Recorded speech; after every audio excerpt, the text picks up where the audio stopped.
नमस्कार दोस्तों, मैं रोशनी आप सभी का साहित्य के पंचरत्न चैनल पर हार्दिक स्वागत करती हूँ।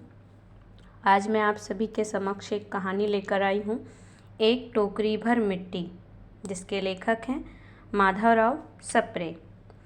माधवराव सप्रे का जन्म 19 नवंबर 1871 में मध्य प्रदेश के दमोह जिले के पथरिया नामक ग्राम में हुआ था।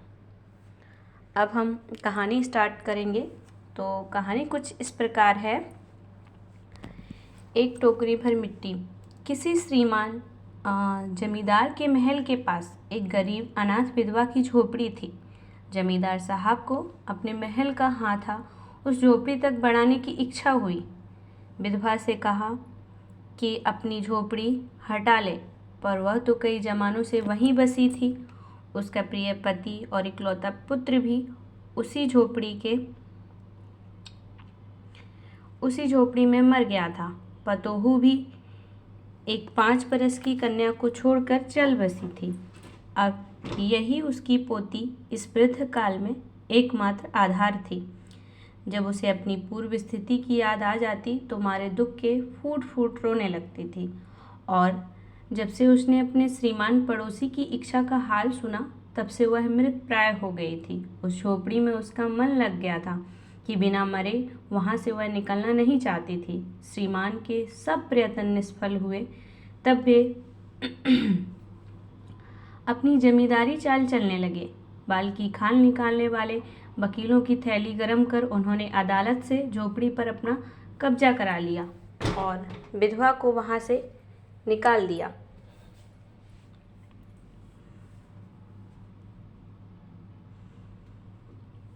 बेचारी अनाथ तो थी ही, पास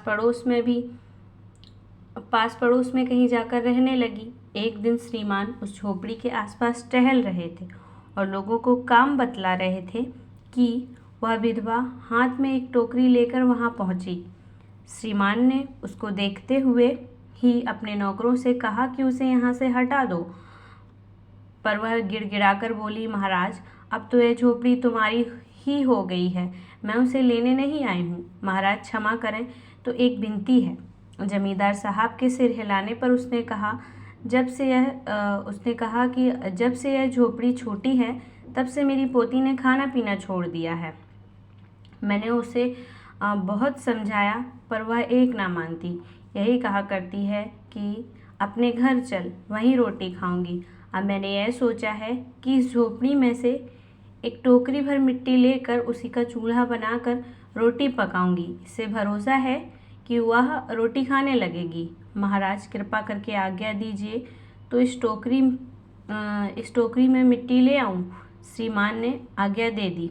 विधवा झोपड़ी के भीतर गई। वहां जाते ही उसे अपनी पुरानी बातों का स्मरण हुआ और उसकी आंखों से आंसू की धारा बहने लगी। अपने आंतरिक दुख को किसी तरह संभाल कर उसने अपनी टोकरी मिट्टी से भर ली और हाथ से उठाकर बाहर ले आई। फिर हाथ जोड़कर श्रीमान से प्रार्थना करने लगी, महाराज, कृपा करके इस टोकरी को जरा हाथ लगाइए, जिससे कि मैं उसे अपने सिर पर धर लूं। जमींदार साहब पहले तो बहुत नाराज हुए, पर जब वह बार बार हाथ जोड़ने लगी और पैरों पर गिरने लगी तो उनके मन में कुछ दया आ गई। किसी नौकर से ना कहकर आप ही स्वयं टोकरी उठाने आगे बढ़े। ज्यों ही टोकरी को हाथ लगाकर ऊपर उठाने लगे, त्यों ही देखा कि यह काम उनकी शक्ति से बाहर है। फिर तो उन्होंने अपनी सारी ताकत लगाकर टोकरी को उठाना चाहा, पर जिस स्थान पर टोकरी रखी थी वहां से वह एक हाथ भी ऊंची ना हुई। वह लज्जित होकर कहने लगे, नहीं, यह टोकरी हमसे ना उठाई जाएगी। यह सुनकर विधवा ने कहा, महाराज, नाराज ना हो, आपसे एक टोकरी भर मिट्टी नहीं उठाई जाती है, और इस झोपड़ी में तो हजारों टोकरियां मिट्टी पड़ी है। उसका भार आप जन्म भर क्यों कर उठा सकेंगे? आप ही इस बात पर विचार कीजिए। जमींदार साहब धन मत से गर्वित हो अपना कर्तव्य भूल गए थे, पर विधवा के उपयुक्त वचन सुनते ही उनकी आंखें खुल गईं। कृतकर्म का पश्चाताप कर उन्होंने विधवा से क्षमा मांगी और उसकी झोपड़ी वापस दे दी।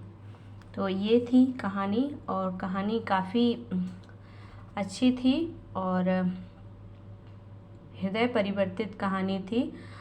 जमींदार को अपने किए पर पछतावा होता है और बुढ़िया जो वृद्ध विधवा थी उसको उसकी झोपड़ी वापस मिल जाती है।